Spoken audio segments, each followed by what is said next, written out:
Before we get started, I have a quick favor. I've been self-funding the Finding Genius podcast for 5 years now. I've done over 3,000 episodes. And as you can see on YouTube, we're up over 1 million views on the channel, which is fantastic. The next thing I really want to push on is to get up to 10,000 subscribers. Because once we do, we'll be able to put a donate button and we'll be able to solicit donations to help keep the podcast running and to also get the Finding Genius Foundation moving along. We have a big project studying anxiety, depression, and PTSD and working on a product to help people overcome these problems because I've seen them explode recently after the last 2 years of the whole virus situation. So if you would, please subscribe to the podcast. That would help us tremendously. Give us a thumbs up and check in the description for Buy Me a Coffee. It's about $5. If you could buy me a coffee, I'd really appreciate it. It would help keep the channel going, and I love coffee. Thank you.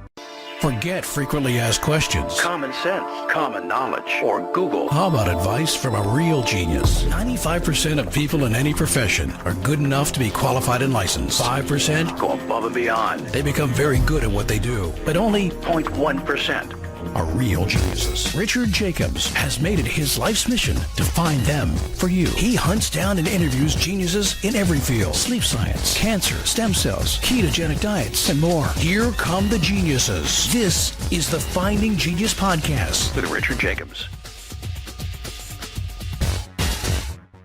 Hello, this is Richard Jacobs with the Finding Genius Podcast, part of the Finding Genius Foundation. My guest today is Eric Recker. He's the founder of what's called Win the Now. He teaches leaders how to achieve more and win the now. Our website is ericrecker.com. So it's ERICRECKER.com. Welcome, Eric. Thanks for having me, Richard. I'm happy to be here. Yeah, tell me a bit about your background. And let's go into what does win the now mean once you get there. Yeah, so I have a history of some bullying when I was growing up. And for me, on the recess kickball fields of Iowa in the early 80s, recess kickball was life. That was the big deal. And I was told that I wasn't good enough to play. And I wasn't just told that once, and it wasn't like I was picked last. I could have handled that. But I was told that I wasn't good enough. And when you hear that enough, then you start to believe that maybe it's true.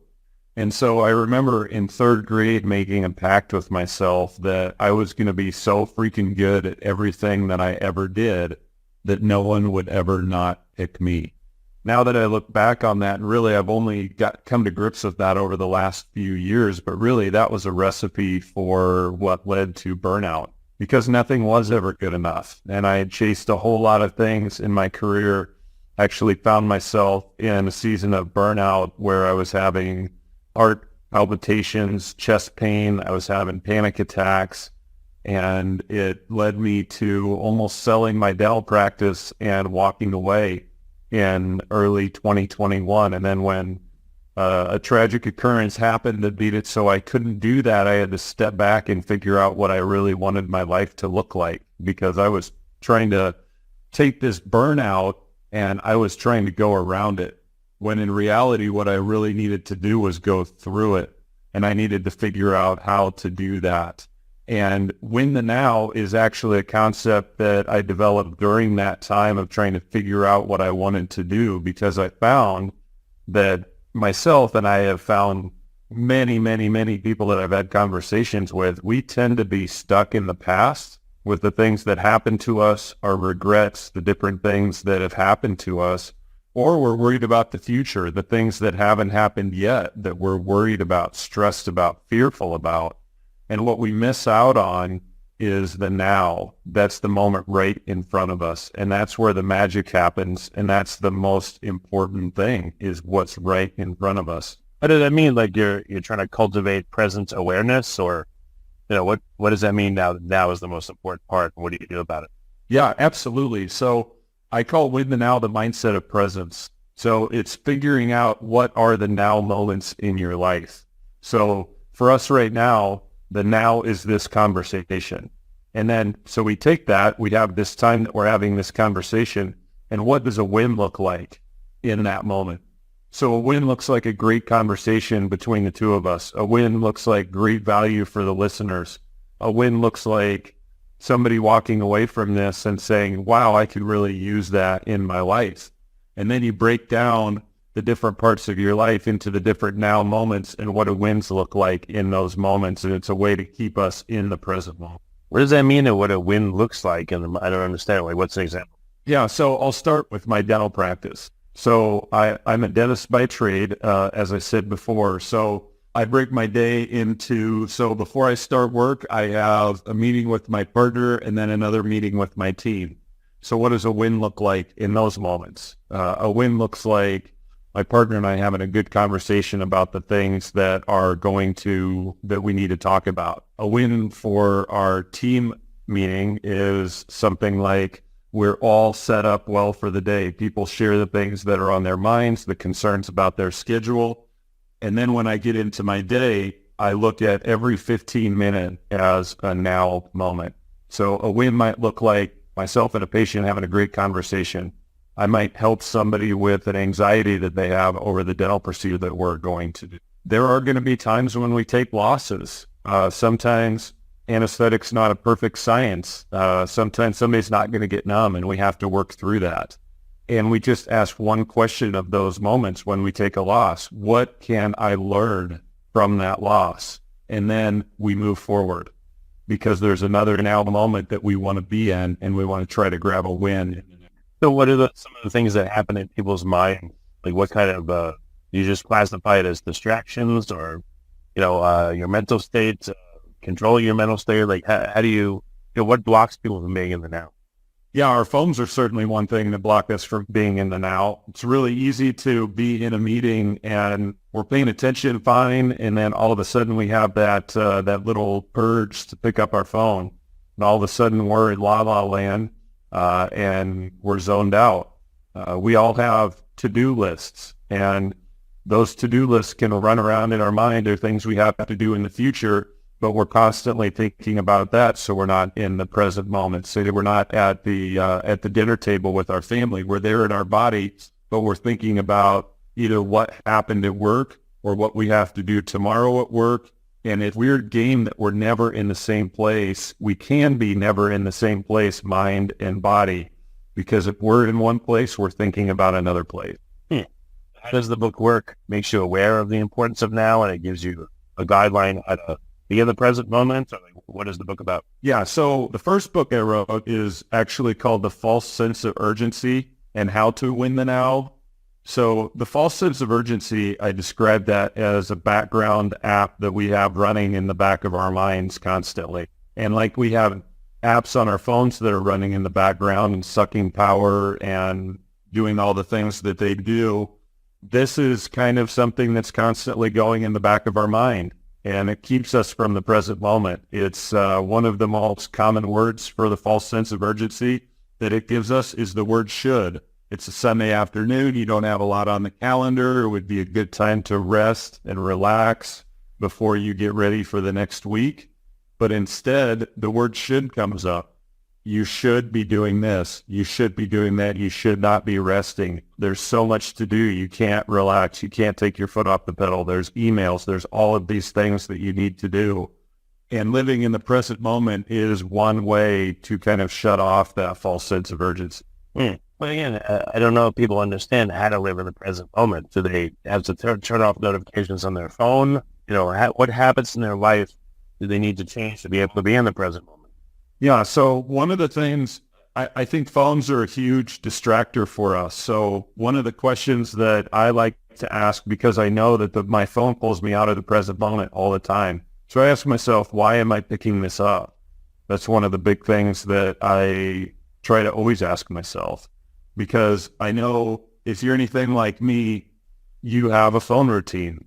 I pick up my phone and I probably look at email. I might look at the weather. I might look at a couple social media sites. I might check some numbers on my website, and then I get done with that. Well, depending on how long that took, I might start in that phone routine one more time and go through everything. So we find ourselves spending all of this time on our phones, and that keeps us from the present moment. So I have not perfected this. My mind still wanders like everybody else's. Another common thing I do is I use a recentering phrase. I remind myself, I am here, right now. And this is born from seasons of my life where I just had way too much on my plate. and it led to burnout. So I had a time when I was building a new dental practice. I had just bought the practice from my father. I was coaching both of my kids in soccer. I was on 5 different boards. I was starting to get a new associate trained at my office, and I was training for 2 Ironman triathlons. That's a crazy amount of stuff to have on your plate. And in that season of my life, I was never in the same place, mind and body. If I was doing one thing, I was thinking about another. If I was doing this, I was thinking about that. And I really struggled during that time because I was not in the present moment. Okay. I mean, does it take a lot of effort to be in the present moment, you found, or has it become less effortful? What was it like for you to struggle with this? Yeah, the wonderful thing is that we have neuroplasticity, and our brains are able to be trained for new pathways. Once we start to realize the beauty of the present moment and how we can be in better relationships with our people, we can have better conversations, we can have more joy. I have a lot more joy when I'm in the present moment than when my mind is in a million different places. If I find my mind is spinning like crazy, sometimes I will just take 5 minutes and do a brain dump. I'll take everything that's in my mind and I will write it down in my notebook. And just the simple fact of getting it out of there then allows me to come back to the present moment because I'm not trying to organize all those things in my mind. And so over time with some simple strategies, simple but not easy strategies, I've been able to find myself so much more engaged in the present moment than I was in the past. Before we continue, I've been personally funding the Finding Genius podcast for 4.5 years now, which has led to 2,700 plus interviews of clinicians, researchers, scientists, CEOs, and other amazing people who are working to advance science and improve our lives and our world. Even though this podcast gets 100,000 plus downloads a month, we need your help to reach hundreds of thousands more worldwide. Please visit findinggeniuspodcast.com and click on Support Us. We have 3 levels of membership from $10 to $49 a month, including perks such as the ability to see ahead in our interview calendar and ask questions of upcoming guests, transcripts of podcasts you're interested in, the ability to request specific topics or guests, and more. Visit findinggeniuspodcast.com and click Support Us today. Now back to the show. So what about the people in your life? Do they notice that you're different? For sure. Yeah. My kids it's been a huge difference for my family. I would be sitting at the dinner table and they would just tell me a story and I would get to the end of the story and I didn't have a clue what they just said. I'd be nodding along, and I'm sure you can relate to this. We can all relate to these times when we've had conversations with people, and when we're not the one talking, we're taking a commercial break. We're just not in the moment. And I'm much more engaged with my family, and that has made a huge difference in my marriage. It's made a huge difference in my leadership at work, in my relationships with my friends. It's really changed so many things. Has it changed them or just their perception of you? Like they said, how do you do it? Or, you're different. Like, what have they said to you? They just said it's nice to have you around. That's kind of like a knife to the chest, to be honest with. I'm glad that they're happy with the way I am now, but it also meant that there was a season where I wasn't here and they knew it. When we tend to have too much on our plate, we're just always trying to figure out how we can get all those things done. So we end up with the people who are most important to us. We don't end up spending much quality or quantity of time. So has it inspired anyone in your family to do the same? What happens if you're present and you're with someone that's on their phone and they're not listening to you, and you can see that they're just completely not there? Like, what do you do now differently versus before? I tell you what, it annoys the heck out of me. That's been a huge change for me. I'd never really noticed that my wife did this, but if she was starting to talk to me and I was gone on my phone or gone somewhere else, she would just pause. And I tell you what, I do that now with people. If they're having a conversation with me and looking down at their phone and they're just kind of, doing the nodding thing as if they're paying any lick of attention, I'll just stop talking. Oh, and then what happens usually? Do they realize, so they just stack there for like multiple seconds while they just tap away and they don't even realize? Yeah, that'll happen to me. Oh, I'm sorry. I said, no, it's okay. Go ahead, finish up whatever you got to finish up. because it's usually something really important, right? So it's been a fun journey in that sense. It's been a great journey with my coaching clients that I've worked with. Just seeing the difference that a few small changes have made in their lives, what their families have noticed, and how a lot of their families have embraced it as well. So how do you train someone to be in the now? Yeah, the biggest thing is to just have awareness of it. The biggest thing is to just, in your mind, go through the different moments of your life. And am I fully present in this moment, or am I thinking about something else? Am I in another place? So, if we don't have self-awareness, then we can't make meaningful change. And then we start to think about, okay, what's one thing I can do to get 1% better tomorrow? Okay, tomorrow at the dinner table, I am going to put my phone on Do Not Disturb. That's one thing I'm going to do tomorrow. Tomorrow work during the meeting, I am going to set something with my emails that says I'm going to be in meetings all day and I'm not going to be able to get back to you. I'm going to tell my kids that I'm going to go do something with them for a boundaried amount of time, whether it be an hour or a couple hours, and they're going to get all of me during that time. So I think what's dangerous is we can think that we have to make these massive changes immediately. We don't have to. It's just, how can I get 1% better at living in the present tomorrow? See how that goes, and then how can I do it again the next day? Because it's a mountain to climb. It really is. When you've been so distracted for a good period of your life and you want to start living a more present life, that's a big mountain to climb. And if it always just looks like a mountain, if we're not willing to take a small step onto it, it's always going to be a mountain. But all of those things in our lives that we want to conquer, if we can start really small and just take one step onto the mountain, it becomes smaller with each step. Well, all right. So, I don't know. Do you feel like you're missing out by doing this? Like, what was was there a withdrawal from the way you were doing things before? What was the hardest thing about it?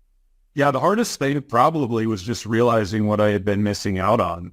That was probably the toughest part for me. And I had some phone withdrawal for sure. And I still use my phone. It's not like I don't ever use it. I'm just intentional about using it. What does that look like? Yeah, it means I have to have a reason for picking it up. And so I'm better at not just giving myself free range phone time. And we've all done that, right? We've got onto Instagram or a different social media site, and then it shows us a video and it knows what kind of videos we like. I tend to have this thing for fail videos. I don't know what it is about it, but I like watching videos where somebody does something dumb. I just kind of funny and therapeutic to me, I guess.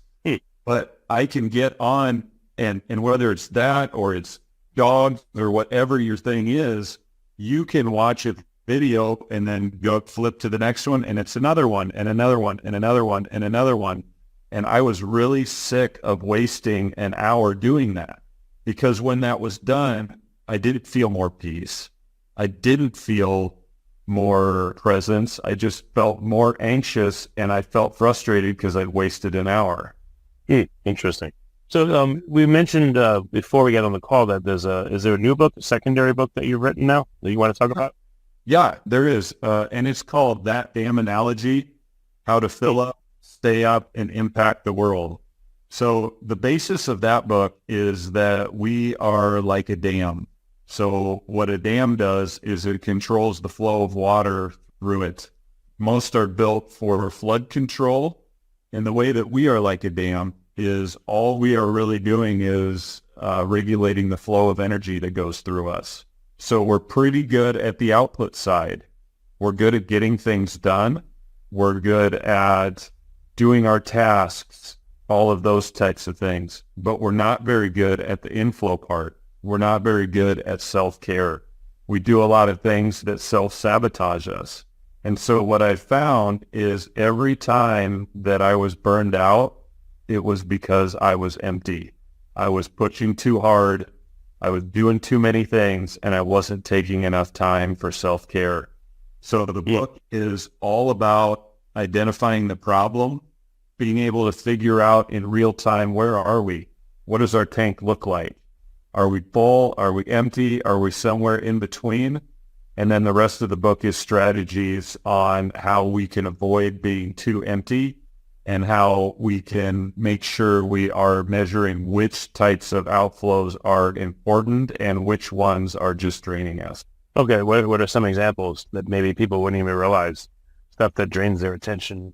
Yeah, absolutely. So a lot of the things that we say yes to out of duty. Some of the things that we have to do, some of the shoulds. And so I talk about people making a list of all the things that they're committed to. And that is not only external commitments, it's internal commitments. So it might be your job and a board that you serve on, some things that you do to volunteer. But it also might be how much you watch Netflix, how much time you spend on a hobby, how much time you spend on your phone, different things like that. And then when you look at all the things that are draining your energy, which of those are good things that are draining your energy? Which of those things fit your greater purpose or your why? And which of those things are things that are just draining you? You know, I think if a lot of people think that, okay, it's the weekend, I'm not going to do anything. I'm going to binge Netflix, I'm going to eat junk food, and I'm somehow going to be fine on Monday. You're not going to be fine on Monday. You're going to be anxious. You're not going to be any more filled up than you were when you left. And so what are some better things that we can do with our time that actually help our brains to recover from the busyness of our weeks? Okay. So what are some things that people can do? That just deliberately take a day off, like a Sabbath, or within a given day, structure time to just veg out? Right? What are some suggestions? Yeah. I'm a huge fan of a Sabbath. I try to do that on Sundays whenever I can. And it's not necessarily a complete day. I'd like to take a little bit of time to get ready for the next week. One thing that's a huge self-care thing for me is planning my next week. I try to time block my week as much as I can. I look at what are the things that need to get done. And on a Sunday afternoon, I take a half hour to 45 minutes and I time block my week. I also try to set myself up for success for the week. So my wife and I will do some meal planning. We'll look at our calendars and say, okay, where might be some pinch points or some things that we need to talk about during the week. And then a lot of people think that the only times that they're going to be able to recover, refill, and have time for self-care is when they have vacations. Well, vacations are great, but I don't know about you, Richard, but I don't get a whole lot of full week vacations. Yeah, it's pretty rare. Yeah, exactly. And a lot of times we come into those vacations coasting on fumes, right? We did so much to get prepared for it. Then we get there and it can take most of the week for us to really uncork and actually enjoy ourselves on the vacation. So my strategies are more, what can I do in the smaller moments of life to help me refill? So I might not have a week for vacation, but I might have a day. So what are some things that help refill in the day? Maybe you like to go to the lake for a day or the beach. Maybe you like to go to the mountains and do a hike. Maybe you want to go for a bike ride or an exercise. Okay, no, I don't have a full day. I have half a day. Okay, what can you do in a half a day to help fill up your tank? What can you do? I don't have a half day. What can you do in an hour? What is one thing you can do in an hour? Well, I'd really like to sit and just read one of my favorite books for an hour. Awesome. Then schedule a time to do that. I don't even have an hour. I have a really busy schedule. Maybe I only have 20 minutes. Okay, well, maybe during that 20 minutes, you can just sit in the quiet and listen to some of your favorite music. It's all about figuring how we can scale that recovery so that we're doing some of it on a day-by-day and week-by-week basis instead of getting so low and expecting these vacation times that we have to solve our problems. Yeah, that's true. I mean, everyone has 5 minutes, 10 minutes, something. Yeah, exactly. And one of the things that we have lost is that little bit of brain idle space. Our brains really want to rest. They really want to not be stimulated all the time. And it used to be if we would pull up to a stoplight and wait for it to turn green, maybe we'd have some music on, but we didn't have a lot of other things to do. We'd maybe look around and then just enjoy the scenery or just let our brain not just wander with thoughts. Now we can pick up our phone or try to be busy doing something. Same thing within that when we were in the grocery store, when we would wait in line, we would just have some of that quiet space for our brain. And we've taken so much of that away. So how can we incorporate small amounts of quiet back into our lives? Because our brain craves that. Makes sense. Is this is the new plan and the old plan just books? Do you have coaching that goes with it? Videos? Like, what does it look like for someone that's listening and says, man, I'm distracted all the time. I can't think, nothing, and I want to get my focus back. What's your recommendation? Yeah, so books are both a great place to start. One of the things that I really like to do is I work with companies on exam analogy workshops. So I come in for either 2 or 3 hours and we go through a bunch of these concepts, and it is really a great way I have one coming up next week actually, and I'm going to this company and they're struggling with some of these same things. They have people who are burned out and they're frustrated and they're just trying to get more focused at work. And so we go through these concepts, and it's in a workshop format so that people actually get a chance to share what's going on in their lives and work together for solutions of, how can I refill better? This is what I'm struggling with. What can we do about it? And it really is, it's amazing the transformation that I've seen in some of these cultures just through people being able to be honest about where they're at and have some accountability for moving forward. Okay. So how can people get in touch with you to get help and, to get this training? Should they read the books first? Should they reach out to you first? What's your recommendation? Yeah, whatever works best. I would say reading that damn analogy is a great start. You can certainly follow me on social media. Home base, my website, ericrecker.com, as you mentioned. And if people are feeling burned out or struggling with presence and how to be in the present moment, I have a couple of freebies that I like to give out. One is a 5-day knockback burnout challenge, and that's available on my website. And another thing I have is 5 principles of win the now, and it's 5 basic things that you can do to try to live more in the present moment. Okay. Then go to ericrecker.com, and that's probably the best way to start, it sounds like. Absolutely. That's a great place to start. Okay. Well, very good. I really appreciate you coming on. And, what you're doing is needed because everyone's distracted. I try to cultivate focus. I don't even use social media very much. I have it used for me, but still, I find myself distracted, or there's a book I want to read and I'm like, oh, it's just easier to look at the phone, and then I don't read the book. And so it's a big problem. I can see it everywhere. Yeah, for sure. Well, excellent. Well, thank you so much for coming on the podcast. I really appreciate it. Yeah, thanks for having me. If you like this podcast, please click the link in the description to subscribe and review us on iTunes.